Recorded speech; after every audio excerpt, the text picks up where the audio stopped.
Good morning and welcome to the First Existentialist Congregation of Atlanta. We are a philosophically based spiritual community founded on existential philosophy and feminist principles and dedicated to human liberation and the protection of the natural world. My name is Patton White and I will be facilitating this morning's celebration of life. We make our spiritual home in the old stone church, which was hand-built 100 years ago by the African-American Antioch East Baptist Church. We honor their labors of love and the powerful history of this special place. We acknowledge that our spiritual home stands on land forcibly taken from the Muskogee Creek people. We support justice and equality for all Indigenous people. Our opening words this morning are in honor of the fact that this is Labor Day weekend, and these are some of the lines from a song. Oh, we're standing with the millions, reaching out across this world, and with those who fought before us, our banners here unfurled. But there's more room yet beside us if you'll come and join our cause, for the chains that now enslave you, they are all you have to lose. And this is lines from a song called Hold That Line, a song by Jeff Francis and Peter Hicks, and it was written specifically in support of the labor movement. Our congregational song this morning, I have selected Shenandoah, the recording that Gene Heinrich McKinney and Robert Stewart did several months ago. It's just such a wonderful, calming and luscious respite, and it kind of serves in my mind as this transition from summer into fall. Please rise in body or spirit as you are willing and able to join in singing or just listening to the lovely Shenandoah.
Thank you so much again, Jean McKinney and Robert Stewart, for that lovely rendition of Shenandoah. Today's speaker, we are welcoming Stell Simonton, one of our members, congregational members. Stell Simonton first stepped into the door of the First Existentialist Congregation after moving to Atlanta in the mid-1980s. She's been a member for many years. Since 2013, she's worked as a freelance journalist in Atlanta, writing frequently about youth development and the various nonprofits that help young people thrive. Her work has appeared in Youth Today, the Atlanta Journal-Constitution, Christian Science Monitor, the Washington Post, Georgia Health News, and other publications. She previously worked for 19 years at the Atlanta Journal-Constitution. Bill Moyers once wrote something to the effect that a journalist enjoys the license to be educated in public. That journalism is really a continuing education course.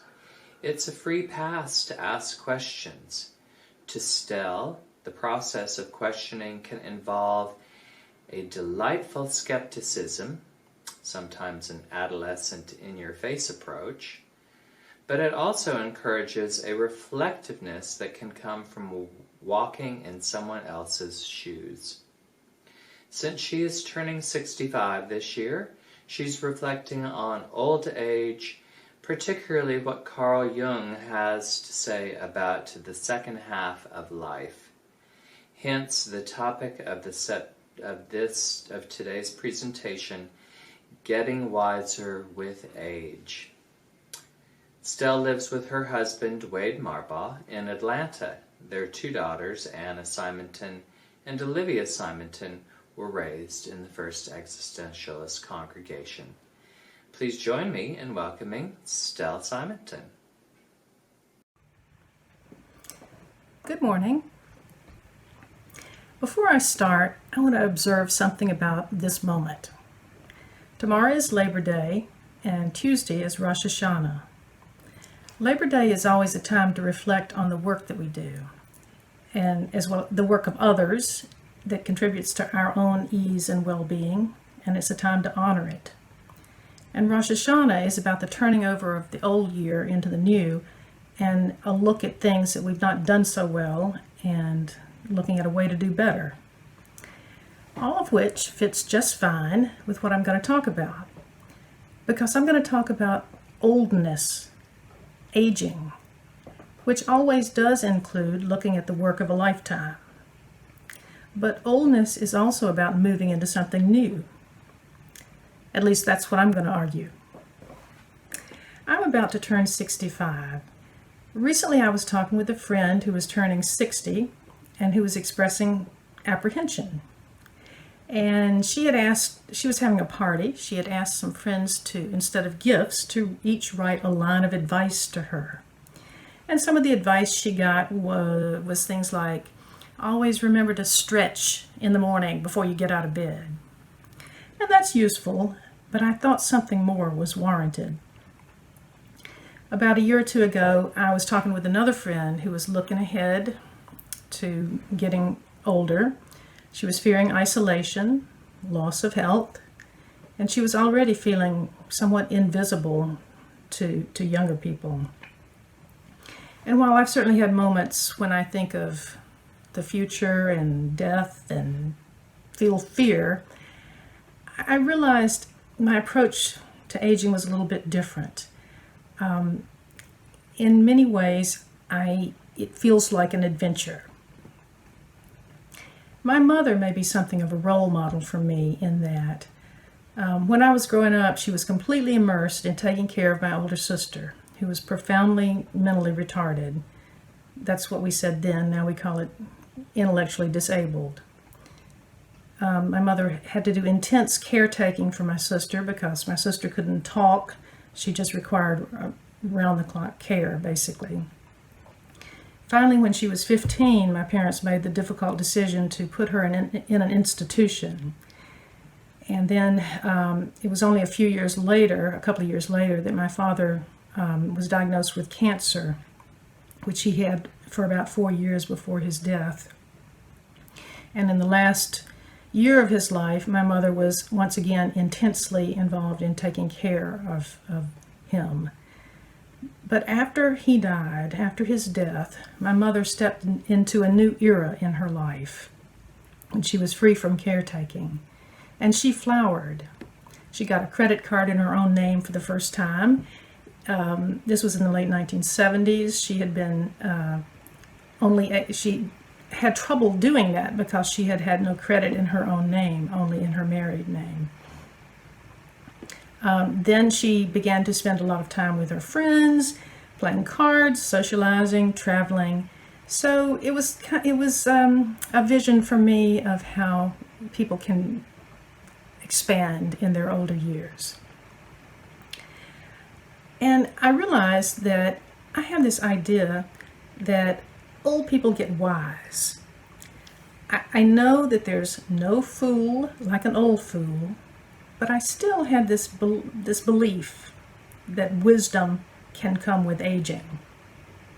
I remember asking my mother-in-law, who lived to be 103 years old, what is it like when she turned 96?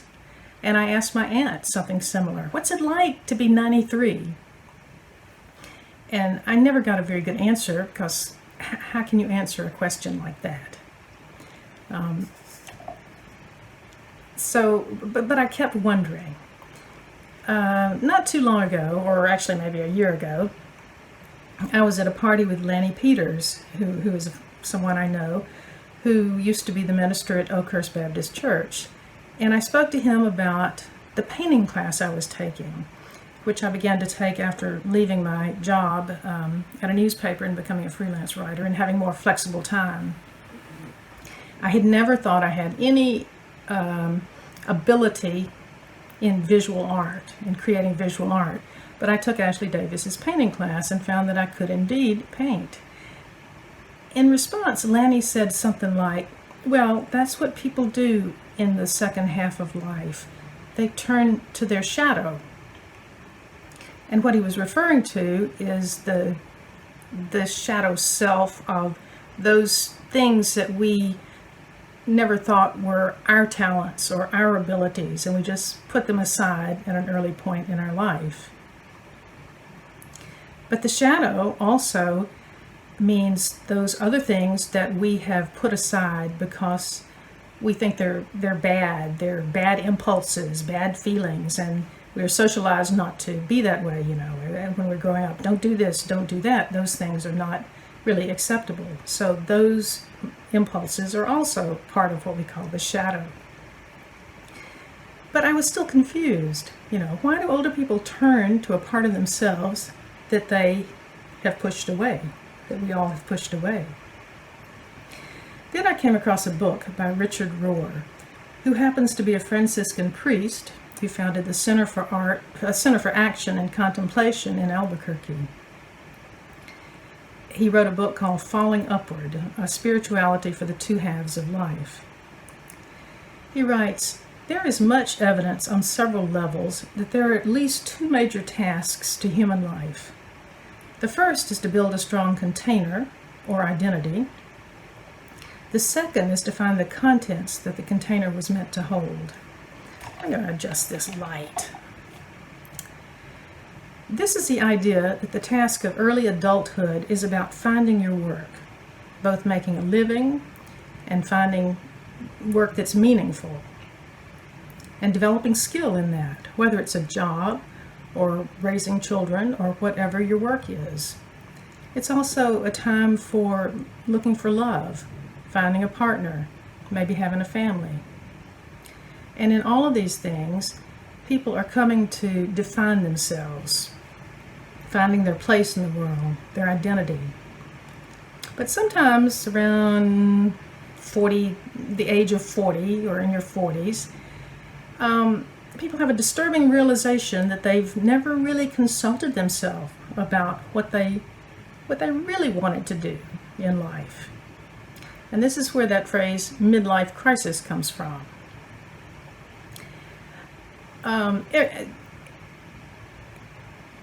So the idea is, once you've established who you are, you have an identity in the world. But what exactly is the meaning? So every life doesn't proceed like this. It's not entirely chronological.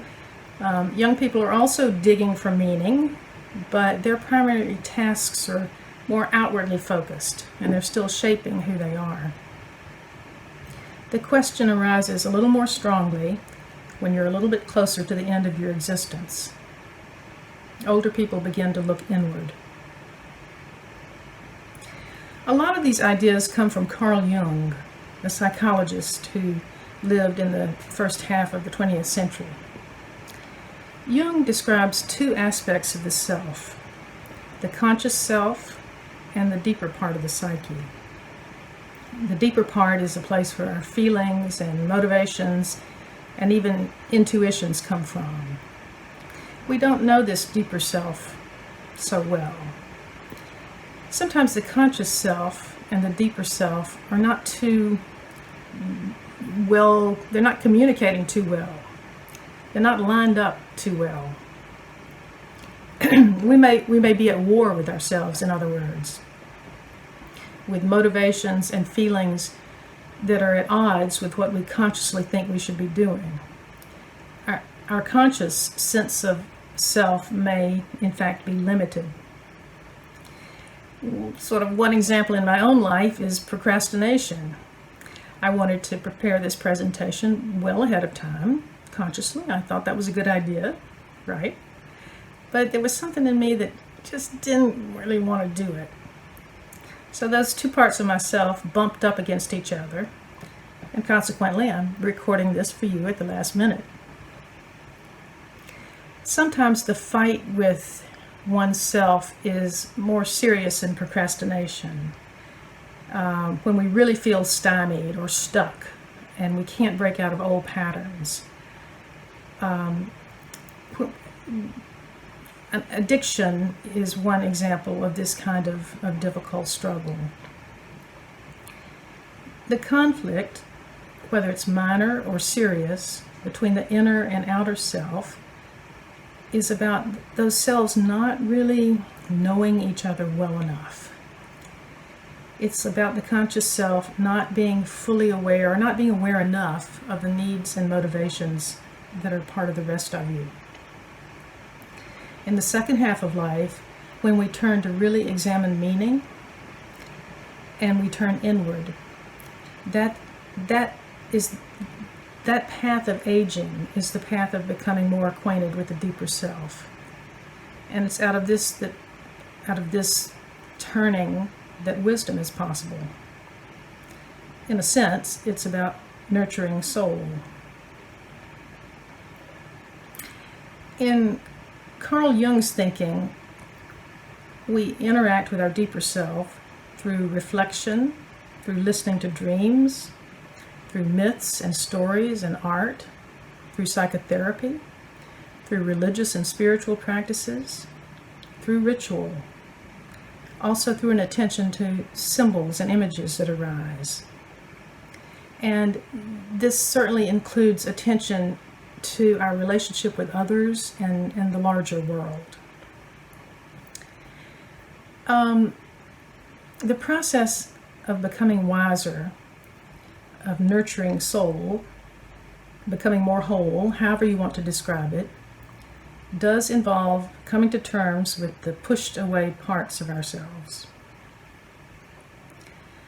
Your shadow is what you refuse to see about yourself and what you do not want others to see.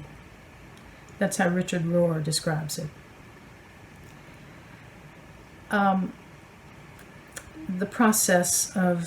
This process is about giving up illusions. And another hallmark of this process of deepening your understanding may be that you embrace paradox. We move away from strictly dualistic thinking, from us versus them, all good versus all bad.